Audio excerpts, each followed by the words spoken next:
നീ ഇങ്ങനെ കറങ്ങിയടിച്ചെടുക്കാതെ ഡയന എടുത്ത് പെട്ടെന്ന് ഒരുങ്ങാൻ പറ. ചെറുക്കൻ കൂട്ടർ പെട്ടെന്ന് വരും. ഞാൻ പറഞ്ഞിട്ടുണ്ട് അവളിപ്പോ ഒരുങ്ങി കാണും. എന്നാലും ഞാൻ പോയി നോക്കിയേക്കാം.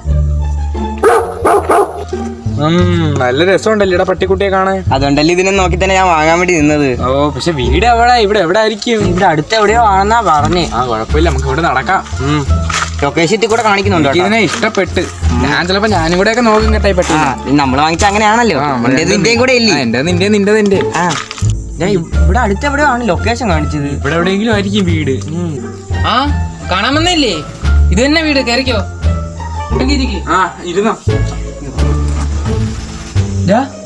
നീ അവളടുത്ത് പെട്ടെന്ന് ഒരുങ്ങി വരാൻ പറ. ഒന്നുകൂടി പറ. ഓ ശരി. ഞാൻ പട്ടിനെ പറ്റി വല്ലതും ചോദിക്കടാ. ഡയനെ തന്നെ ഇഷ്ടപ്പെടാൻ എന്തോ കാരണം? അതാ നമ്മള് ഫോട്ടോ കണ്ടപ്പോ തന്നെ ഇഷ്ടപ്പെട്ട്. അതുമല്ലേ നമ്മൾ ഇങ്ങനത്തെ ഒരു ടൈപ്പ് നോക്കിയാ നടന്നിരുന്നത്. എന്തോ പന്തികളില്ലേ അച്ഛാ? അച്ഛാ പിന്നെ ഡയനയുടെ 1-2 പോണുണ്ടോ?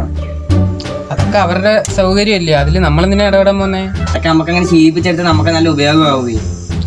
അതെന്താ ഉദ്ദേശിച്ചേ? മനസ്സിലായില്ല. ഡയാന എങ്ങനെ, കുറുമ്പിയാണോ? ആ ഈ ഇടയ്ക്ക് ചെറിയ കുറുമ്പൊക്കെ ഉണ്ട്. അതൊന്നും കുഴപ്പമില്ല. 2 ചന്തിക്ക് 2 അടി കൊടുത്താൽ എല്ലാം നേരെയാവും. ചെറുക്കന്റെ കൂട്ടുകാരൻ തമാശയാണ് ഉദ്ദേശിക്കുന്നതെങ്കിൽ നമുക്ക് പിടിക്കുന്നില്ല കേട്ടോ. ഇല്ല, അത് ഞാൻ എന്ത് വാങ്ങിച്ചാലും അത് ഇവനും കൂടെ ഉള്ളതാ. ഞാൻ വാങ്ങുന്നതാണെങ്കിലും അത് ഇവനാ കൊണ്ടു നടക്കുന്നതല്ല.